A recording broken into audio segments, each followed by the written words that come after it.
Aujourd'hui, je vais vous parler de ça. C'est un fruit et il s'appelle le durian. Alors en ce moment, on en a 2 à la maison. Non, ce ne sont pas des animaux domestiques. On a 2 durians à la maison. Alors il faut savoir que dans certains hôtels et aéroports, c'est interdit d'avoir des durians parce que ça sent assez fort. Et en fait, quand le durian il fermente, ça pue vraiment assez fort. Donc du coup, les gens, ils aiment pas trop. Mais quand le durian est bon, quand il n'est pas fermenté, quand il n'est pas trop mûr, là, il sent vraiment super bon. Alors je sais qu'il y a plein de gens qui ont déjà senti la mauvaise odeur et du coup, ils sont dégoûtés, ils veulent même pas essayer de le goûter. Mais si une fois vous avez senti un bon durian et que vous l'avez goûté, là, vous allez vraiment commencer à l'aimer et à apprendre comment le reconnaître. Alors comment savoir si un durian est bon? Il y a 2 manières. Si vous êtes en Thaïlande et que vous ne savez pas parler le thaï comme moi, vous pouvez simplement dire souk souk. Ça veut dire je veux un durian sucré, je veux un truc qui n'est pas mûr, pas prêt quoi. Donc ce qu'ils font, ils prennent un bâton de bois et ils tapent sur plusieurs durians et puis quand il y en a un qui répond bien, qui résonne comme il faut, ils vous disent voilà, celui-là vous pouvez l'acheter, il est souk souk, il est sucré. Et alors soit ils vous le découpent devant vous et puis vous pouvez le manger sur place ou le remporter dans votre sac. Mais je vous conseille de le manger quand même assez rapidement parce qu'une fois que c'est ouvert, il y a les arômes qui risquent de se dissiper dans l'air et le mieux c'est de le consommer au plus vite dès qu'il est ouvert. Alors il y a aussi une autre manière de le vendre, qu'on voit assez souvent, de plus en plus souvent d'ailleurs, c'est ils vous les vendent dans des barquettes emballées dans du plastique pour que les arômes s'en aillent pas. Mais le souci avec ça c'est que vu qu'il fait super chaud dehors, ça a tendance à fermenter parce qu'il fait super chaud quoi.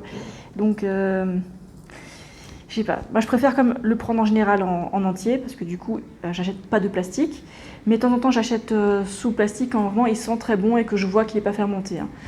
Donc premier critère pour savoir si un durian est bon, est-ce qu'il sent bon?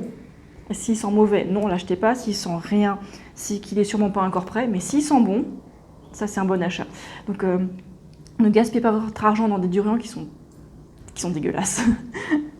Voilà, comme ça vous aurez une bonne expérience et puis ça fera une personne de moins qui raconte des méchantes choses sur les durians, mes petits amis. Alors, en ce moment c'est la saison du durian, on est au pic de la saison. Bon, ça va être terminé dans peut-être 2 semaines. Et alors, qu'est-ce que je pourrais dire sur celui-là? Ça coûte, on va dire, entre 80 et 200 bahts selon l'endroit où on l'achète. Donc ça fait entre 2 € et 5 €. Et alors celui-là, il n'est pas encore prêt, il est relativement vert, vous voyez. Je le tiens de manière assez délicate parce que les pics, ils sont méga piquants, ils vous rayent la peau, littéralement. Sinon, celui-là, il est un peu plus brun, jaune, et je commence à distinguer les endroits où il va craquer tout seul. Parce que le truc qui est génial avec ces durians, c'est que, on peut l'ouvrir avec un couteau. Les tailles sont super douées pour ça. Moi, si je l'ouvre avec un couteau, ça va être un gaspillage, il va être coupé dans tous les sens, n'importe comment. Sinon, pour les nuls, on peut laisser l'ouvrir simplement chez soi. On le laisse, je sais pas, dans un coin avec ses copains durians ou tout seul. Et à un moment, ce qui va se passer, entre les petits pics, il va y avoir des fissures. Et puis au bout d'un moment, de ce côté-là, ça va complètement s'ouvrir. Et ce sera tellement facile, il y aura juste à passer le petit doigt comme ça pour ouvrir les quartiers. Enfin, c'est pas des quartiers, mais peut-être 6 ou 8 quartiers. Et après, voilà, pas besoin de couteau, pas besoin de quoi que ce soit. Les tailles, quand ils les manipulent, ils ont des gants parce que c'est des pics assez méchants quand même. Et le durian, faut vraiment le goûter si vous passez dans un pays exotique qui fait des durians parce que ça vaut vraiment le coup, quoi. Bon, c'est devenu assez cher ces derniers temps parce que maintenant les Chinois ils adorent le durian, donc ils en achètent tout plein et du coup le prix a augmenté. Et c'est un peu dommage parce que nous on adore le durian, surtout Paul. Le durian c'est son fruit préféré, voire son aliment préféré. Il adore ce truc, ça le rend fou, quoi. Moi aussi j'adore, mais peut-être pas autant que lui, quoi. Voilà, le durian. Allez, on fait un peu de muscu. Alors, et vous, est-ce que vous avez déjà goûté au durian? Qu'est-ce que vous en pensez? Si vous avez un a priori, je pense que ce sera peut-être le moment de le changer. Alors, ce que vous pouvez faire, si vous restez en France et que vous voulez absolument le goûter, vous pouvez aller au magasin Paris Store, peut-être qu'il y en a d'autres qui vendent ça. Et en fait, au Paris Store, au rayon surgelé, il y a du durian. Et moi, je l'ai déjà goûté là-bas et puis c'est pas mal.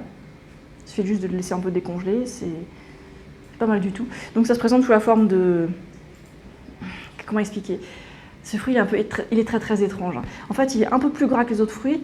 Il a 20% de graisse parmi ses calories.